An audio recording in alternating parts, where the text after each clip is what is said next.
In the last two lectures, we discussed various problems and questions that were connected with these problems that we will be addressing in this course.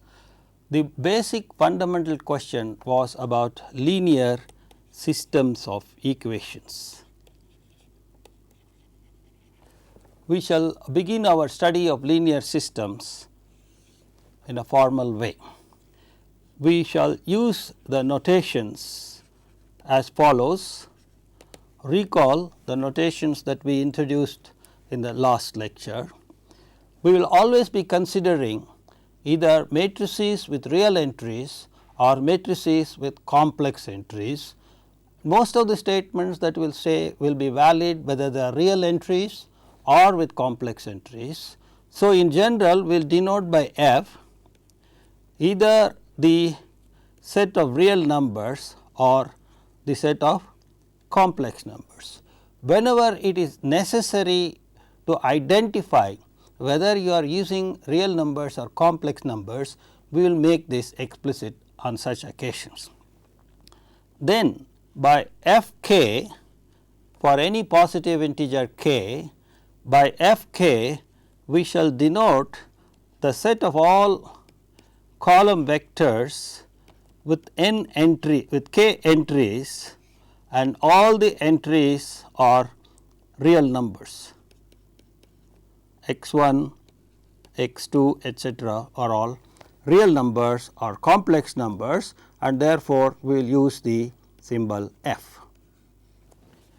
And theta k will denote the specific vector, namely the 0 vector with k entries.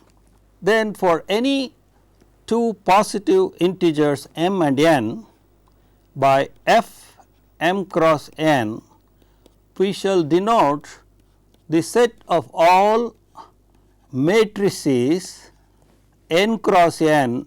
So, 1 less than or equal to I less than or equal to m, 1 less than or equal to j less than or equal to n, such that all these entries are from F. In the real matrix case they are all from R, in the complex matrix case they are all from C. In particular, we will use the symbol 0 m cross n to denote the m by n 0 matrix. That is, the m by n matrix, all of whose entries are 0. Then for the square matrix, we shall use the notation f n squared to denote the set of all matrices which are square, that is 1 less than or equal to I comma j less than or equal to n, and all the entries are from the F. Again, F equal to R when you are talking about real square matrices, and F equal to C when you are talking about complex square matrices. In particular, we shall denote by I n the n by n identity matrix, that is the identity matrix with n rows and n columns, and by 0 n we shall denote the n by n 0 matrix, that is the n by n matrix all of whose entries are 0. These are the standard notations that we shall be using. As and when required, we shall introduce the other notation. With this, the linear system problem can be written as follows. We are given an m by n matrix A. So, A is in F m cross n, and then we want to find an x which is in F n such that A x equal to b for any given b in F m. So, A is the given matrix, and for various b in F m we would like to find x such that A x is equal to B. This is the fundamental problem of linear systems of equations. In particular,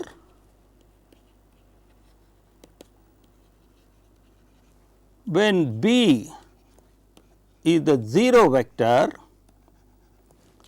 when B is the 0 vector, we get the system A x equal to theta m, and we call this the homogeneous system corresponding to the matrix A. So, this is called the homogeneous system.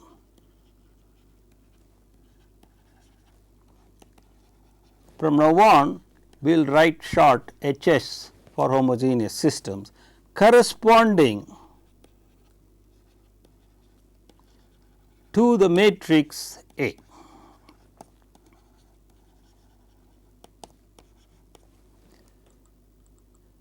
When B is not theta m, then the system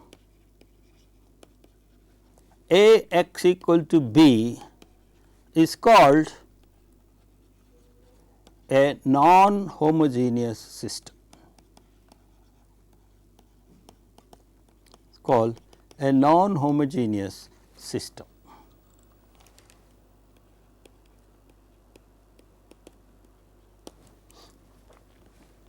We shall see that in the analysis of the non-homogeneous system, the homogeneous system plays a very important role. We shall look at some very simple properties of the homogeneous system. Simple properties of homogeneous system. So, we are looking at the matrix A and we are looking at the homogeneous system A x equal to theta m. The first thing we observe is that x equal to theta m is always a solution of the homogeneous system, because A times theta n is certainly theta m, because A is m by n, theta is n by 1 and theta is the 0 vector. So, the resultant is the m by 1 0 vector. So, therefore, the homogeneous system always has a solution,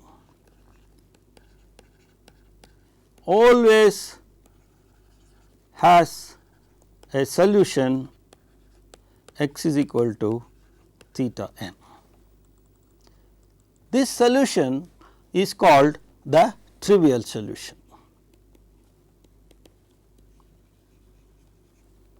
This is called the trivial solution. Let us look at one or two examples.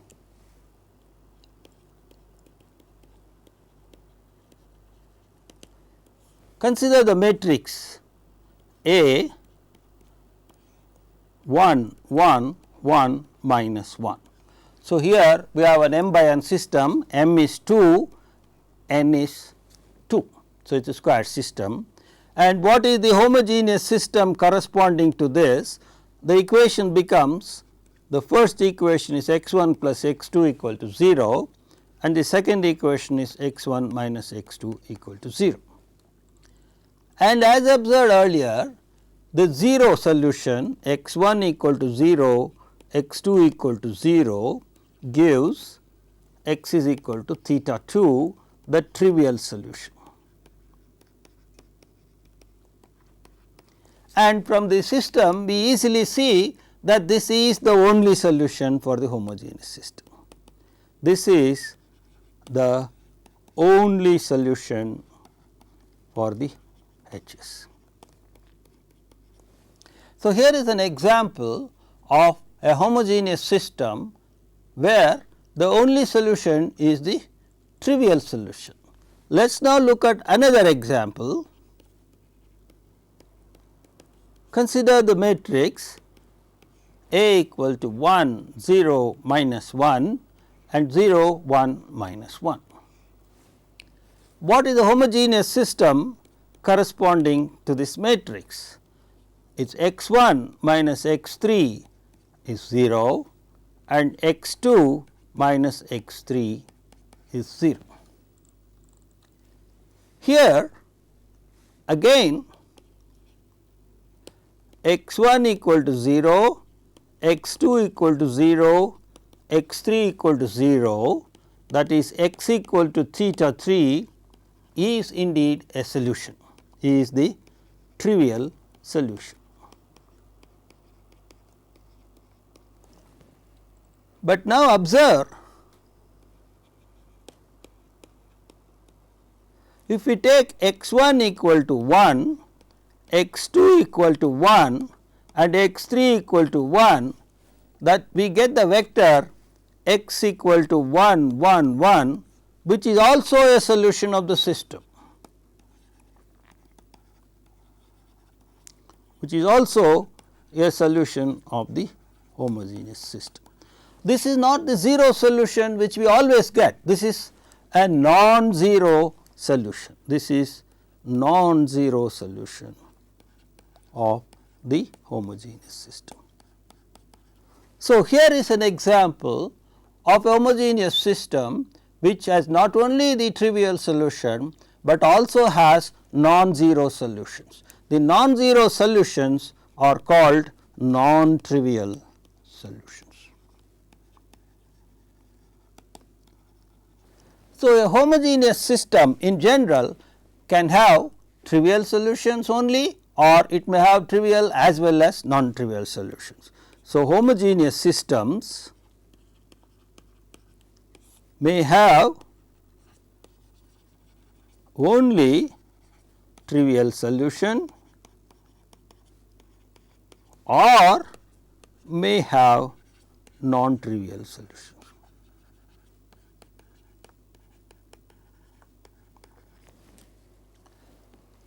The fact whether it has only trivial solutions or whether it has non-trivial solutions is going to have an impact on the solution of the non-homogeneous system, which we shall see shortly. Now, suppose the homogeneous system A x equal to theta m has a non-trivial solution, say x h, and since it is non-trivial, we will call it not equal to theta m. So, suppose I have a matrix A such that the homogeneous system corresponding to this matrix has a non-trivial solution. In that case, for any alpha in F, remember F is either real numbers or complex numbers. If A is real matrix and you are dealing with everything real, then F is real. If A is a complex matrix and we are dealing with everything complex, then F is complex. So, you take any alpha which is a real number in the case of reals and complex numbers in this case of complex F. For any alpha, if we set u equal to alpha x h, then A of u is equal to A of alpha x h. Since alpha is a number, we can pull it out, it is alpha A x h, but since x h is a solution of the homogeneous system, A x h must be theta m.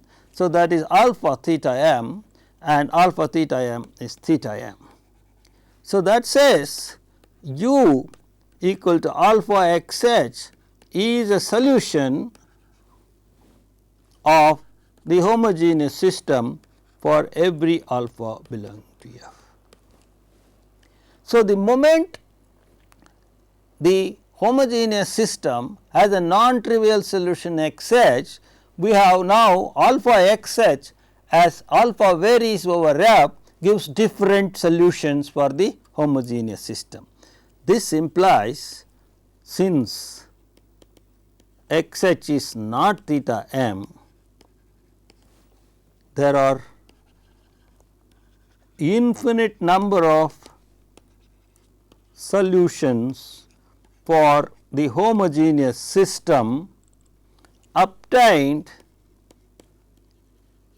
by varying alpha over f.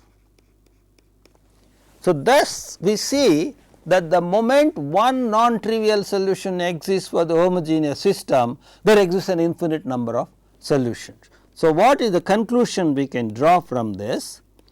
The conclusion that we can draw from this is the homogeneous system A x equal to theta m either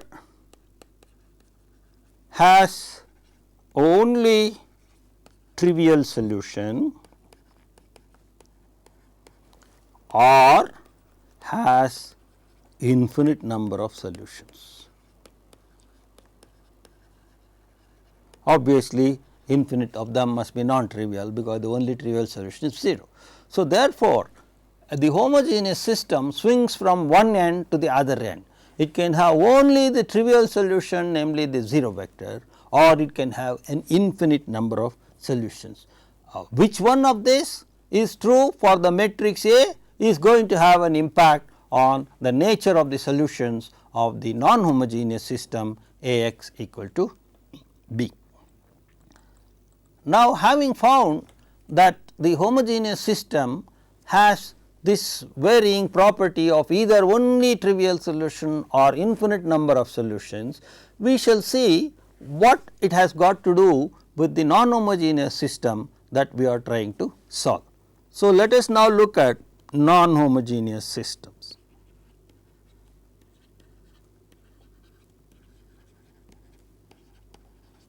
As I pointed out, from now on we will simply write it as NHS. So, we are given a matrix A, so it belongs to Fmn, and we are given B in Fm, and we are looking at the system Ax equal to B. Now, supposing we assume that the system is consistent. What do we mean by the system is consistent? That means the system has a solution. That means the B satisfies the criterion required for the system to have a solution. So, we say suppose the system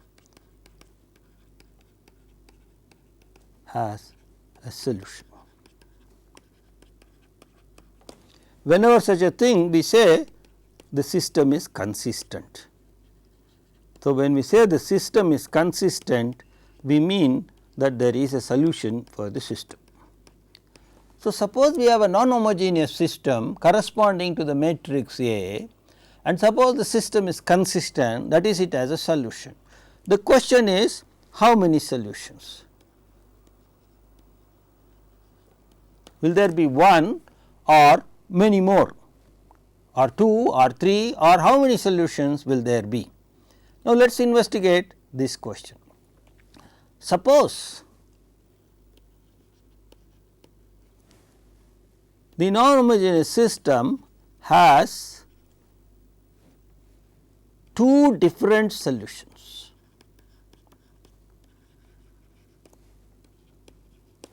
That is, solution to NHS is not unique.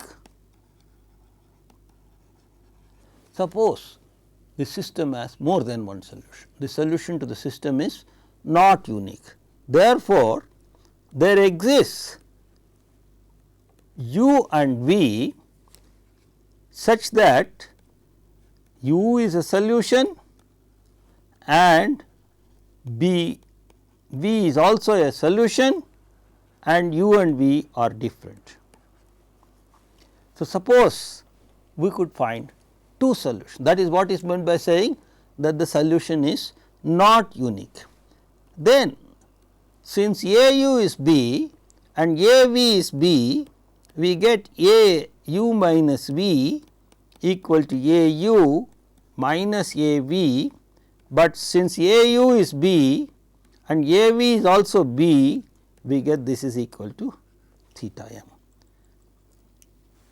Now, that says if we set W equal to U minus V,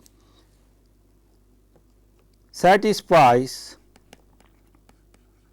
A w equal to theta m, which means W is a solution of the homogeneous system.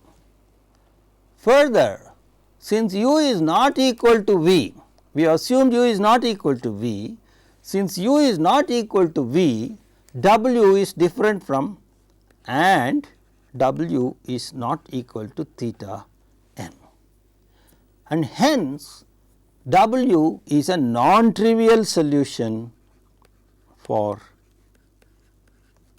W is a non-trivial solution for the homogeneous system. So, the conclusion is, if we assume that the solution of the non-homogeneous system is not unique, then it automatically implies that the solution to the homogeneous system must contain non-trivial solutions.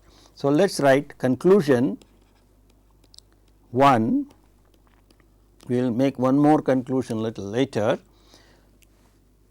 Solution to non-homogeneous system not unique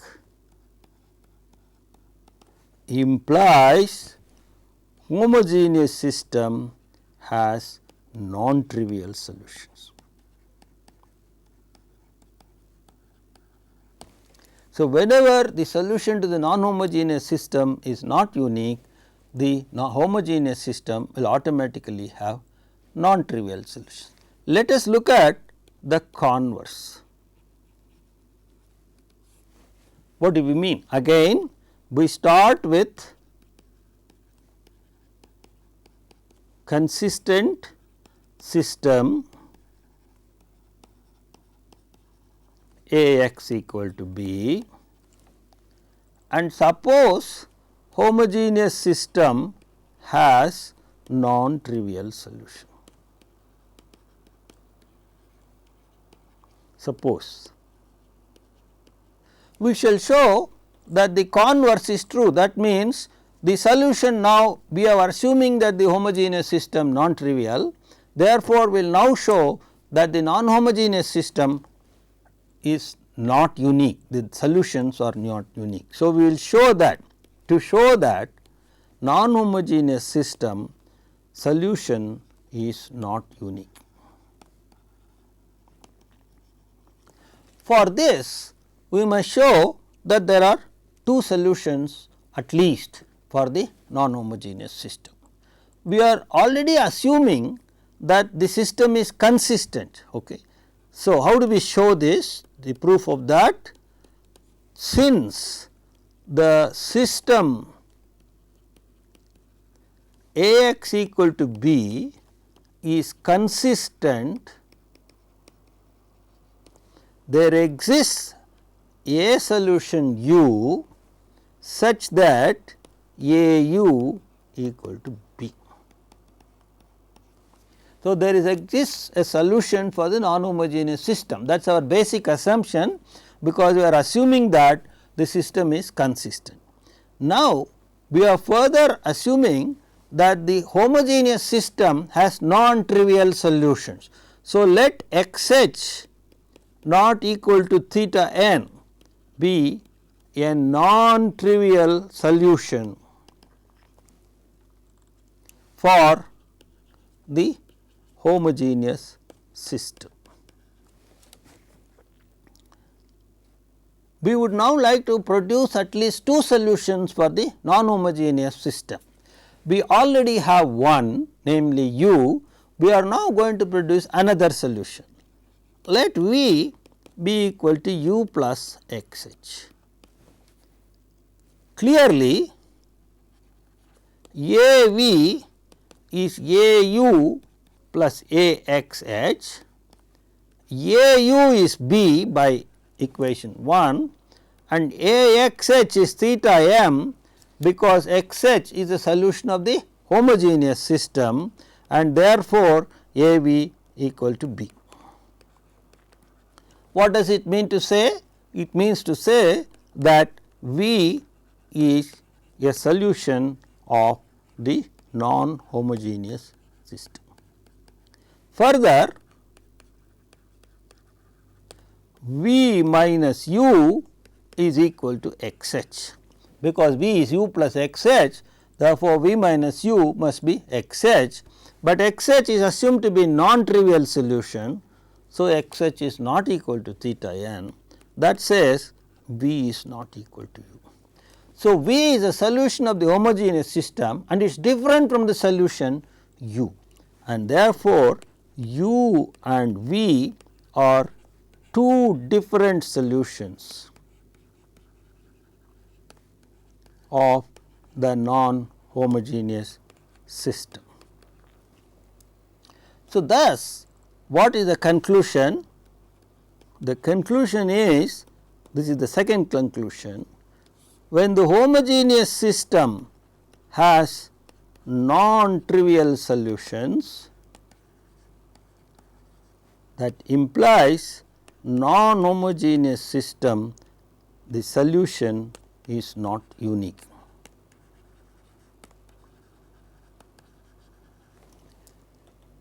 So, combining these two conclusions, in the first conclusion we showed the reverse of this, the non-homogeneous not unique implies homogeneous has non-trivial solutions. Now, we have shown that homogeneous is non-trivial implies non-homogeneous is non-unique. So, combining the two conclusions,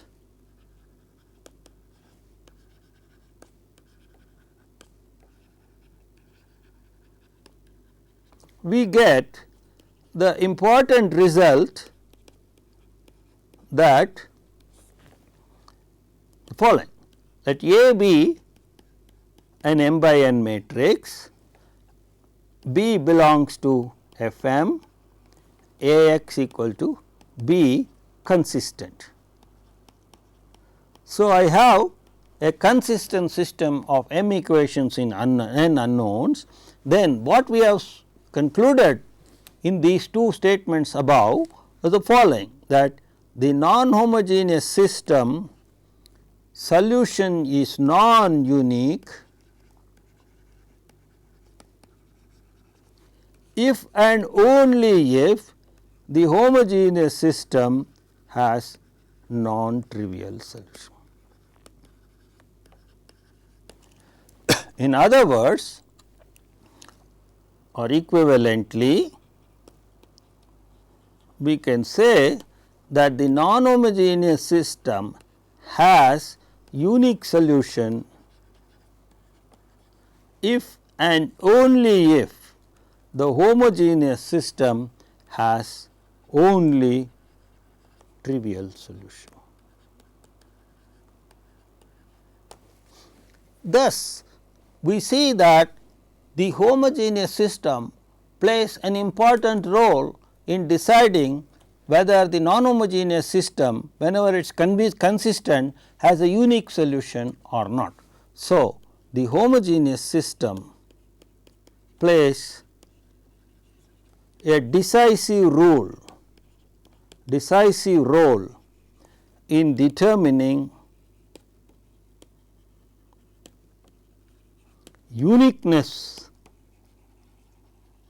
of the solution of non-homogeneous system, and therefore, it becomes necessary that we analyze the homogeneous system corresponding to a given matrix very carefully, because this is going to have a very important bearing on the solution of the non-homogeneous system.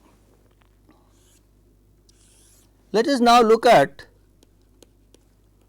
the non-homogeneous system A x equal to B, again assume consistent. So, now we have a consistent non-homogeneous system, that means A is an m by n matrix, B is an m by 1 vector, the m by n system A x equal to B is known to be consistent, that is known to be having a solution. Now, suppose we know one solution, suppose we know one solution of the non-homogeneous system, say x p. We know one solution of the non-homogeneous system which we denote by x p. What does that mean? This means A x p is equal to b. The x p is a solution of the system A x equal to b. So, A x p must be equal to b. That is the first conclusion assumption we make. We know that the system has a solution. Suppose by hook or crook or by inspection we have found one solution, namely x p. Now, we would like to look at various possible solutions that may exist. So, suppose u is any other solution for the non-homogeneous system, that is, it is a solution of the non-homogeneous system and u is not equal to x p. Suppose you look at any other solution of the non-homogeneous system. So, it must be satisfying A u equal to b and it is different from x p. Now, let us look at v equal to u minus x p. We have A v is equal to A u minus x p, which is equal to A u minus A x p. A u is b because u is a solution, A x p is b because x p is a solution. So, that is equal to theta m. So, that says V is a solution of the homogeneous system because A v is theta m. That says u is equal to x p plus a solution of the homogeneous system, because v is u is x p plus v, but v is a solution of the homogeneous system. Therefore, u is equal to x p plus v. So, what have we proved? We said that suppose we know one solution x p, suppose we know one solution x p of the system, then any other solution of the system must be of the form x p plus a solution of the homogeneous system. So, conclusion 1,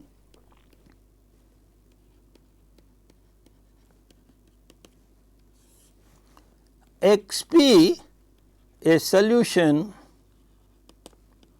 of the non-homogeneous system implies any other solution of the non-homogeneous system must be of the form x p plus a solution of the homogeneous system.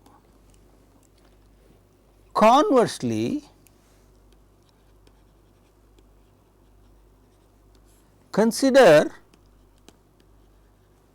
any u which is of the form u equal to x p plus x h, where x h is a solution of homogeneous system. Then that implies A u equal to x A x p plus A x h, but A x p is b because x p is a solution to be the non-homogeneous system. A x h is theta m because x h is a solution of the homogeneous system, and that is equal to p. That says u is a solution of the non-homogeneous system. Now, what is the conclusion? the conclusion is that x p, a solution of non-homogeneous system, and x h, a solution of homogeneous system, implies u equal to x p plus x h must be a solution of non-homogeneous system. This conclusion 2. Comparing these two conclusions together, we get the result that A x equal to b consistent, x p a solution of the non-homogeneous system, implies every solution is obtained, every solution of the non-homogeneous system is obtained in the form x p plus x h by varying x h over all solutions of homogeneous system. Thus, we see that finding the solution of a non-homogeneous system involves two parts, that of finding x p, one solution of the non-homogeneous system. That is why we use the symbol p, because it is called a particular solution of the non-homogeneous system, and we have to vary x h over all possible solutions of the homogeneous system. So, we need all the solutions of the homogeneous system. So, finding solution of non-homogeneous system involves two parts. The first part is finding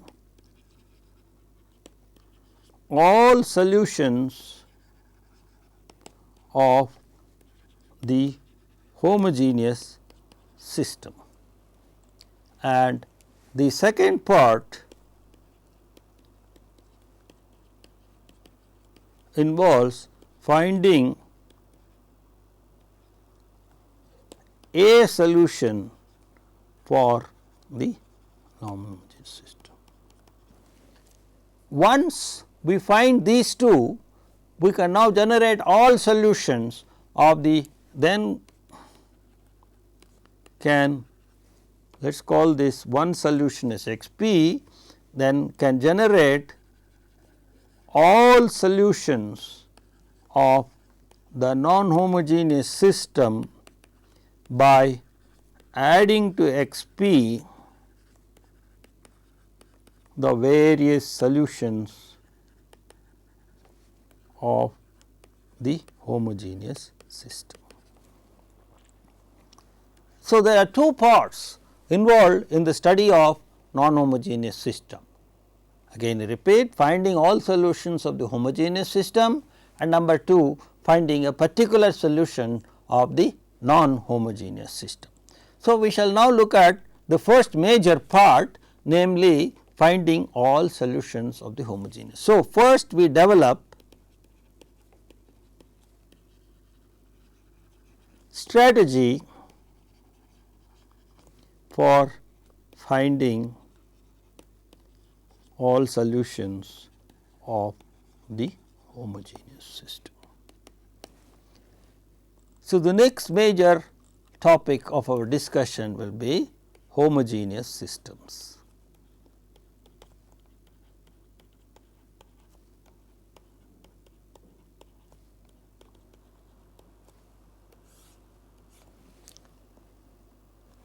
So, we are given A again in f m n, we look at the homogeneous system A x equal to theta m, problem find all solutions.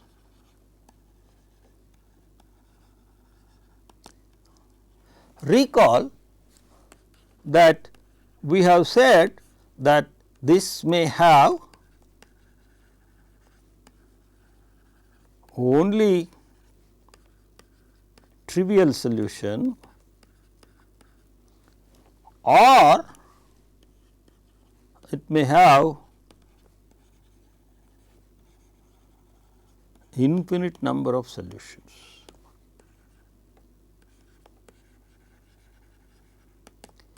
So, therefore, we may have to find an infinite number of solutions for this in case A x equal to theta m has an infinite number of solutions. So, it may be a huge problem finding all the solutions. So, we are now going to develop a strategy for this, finding all solutions of the homogeneous system. The main tool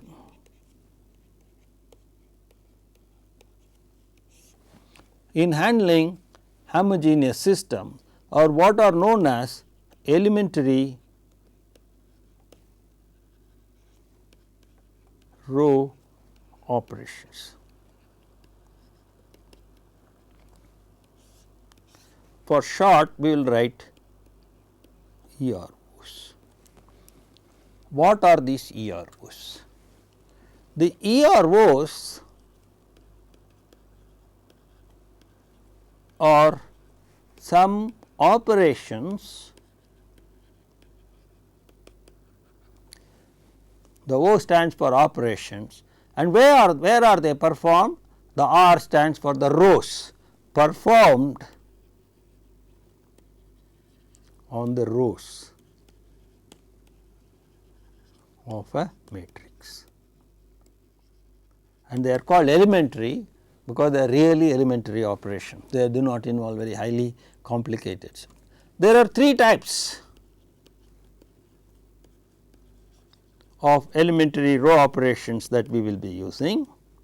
We will call them as ERO of type 1, ERO of type 2 and ERO of type 3.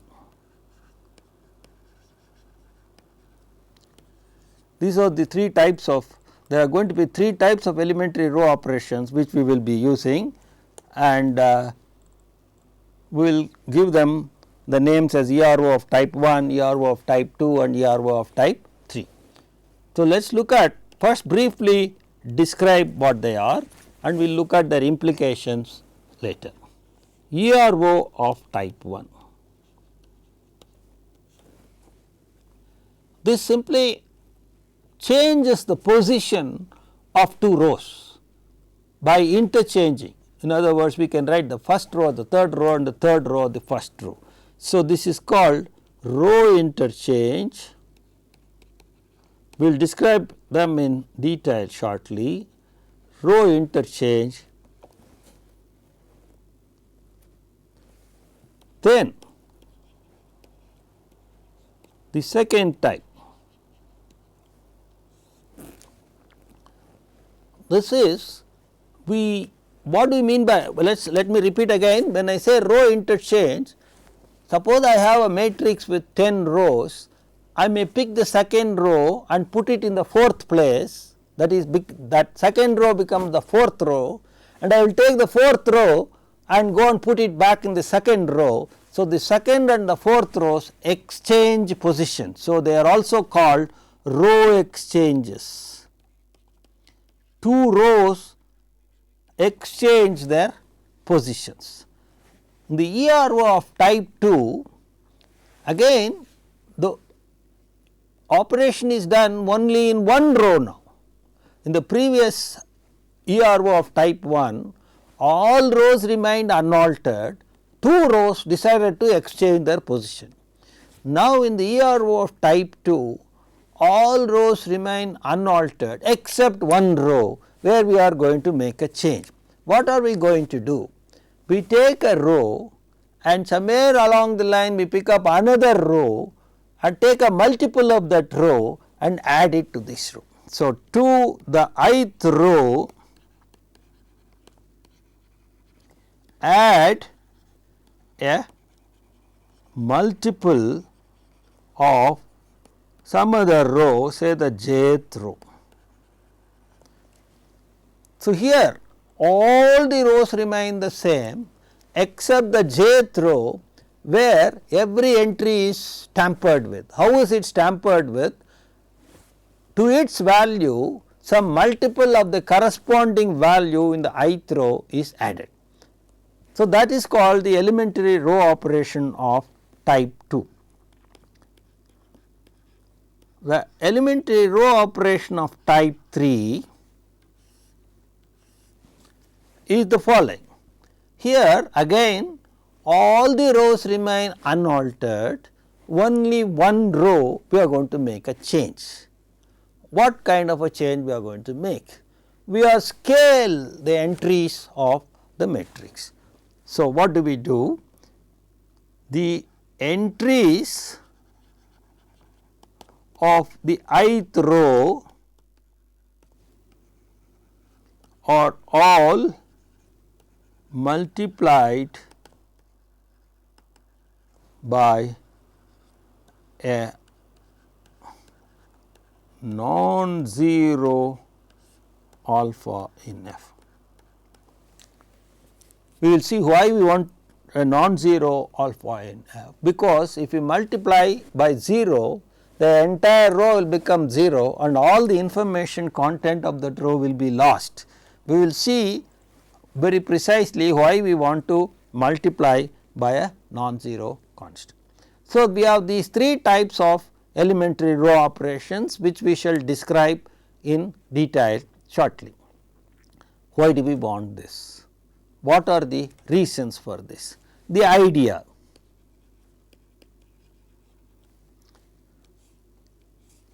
What is the idea? Use elementary row operations on the given matrix A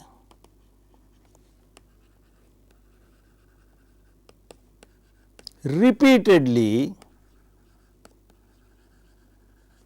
Take a matrix A, go on applying all kinds of apply A R of 1, A R of 2, A R of 3 and keep on varying the rows, varying the non-zero numbers, varying what multiples you are going to add and so on and so forth. Keep on performing these elementary row operations and keep on getting newer and newer matrices repeatedly to get a new matrix B. We first make the idea and then we will work out the details. So, use the ER rows on the given matrix A repeatedly to get a new matrix B. What is the big deal? Now, you look at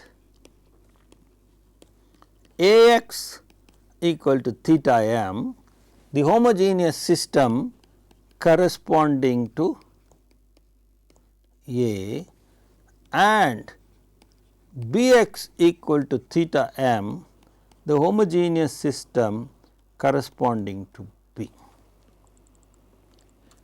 We shall see that whenever something is a solution of the homogeneous system corresponding to A, it is also a solution corresponding to the homogeneous system B and vice versa.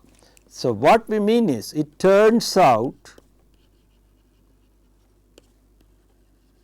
that the homogeneous system for A has the same set of solutions as the homogeneous system for B. What does it mean? It means therefore,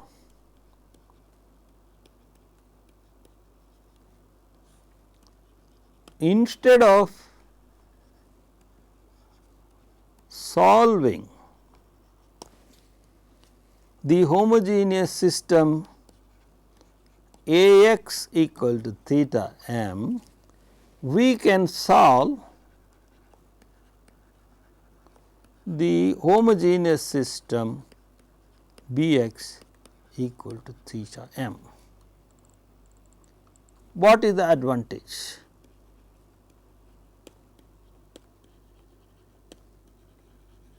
After all, instead of solving one homogeneous system A x equal to theta m, we have now reduced only solving it to another problem B x equal to theta m. Is there any advantage by solving this system B x equal to theta m?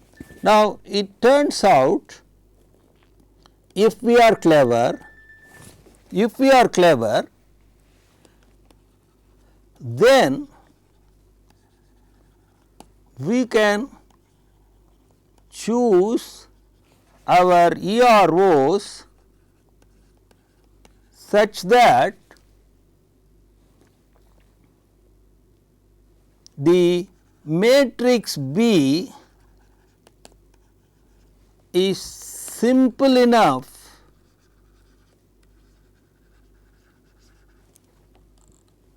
to make solving the system B x equal to theta m easy. That is the advantage. If we are clever, then we can choose our EROs such that the matrix B is simple enough to make the solution of the system easy. So, instead of solving a general system A x equal to theta m, we will be solving an easier system which is B x equal to theta m. For this to be achieved,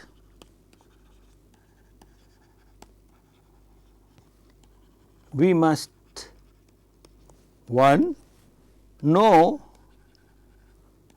what simple systems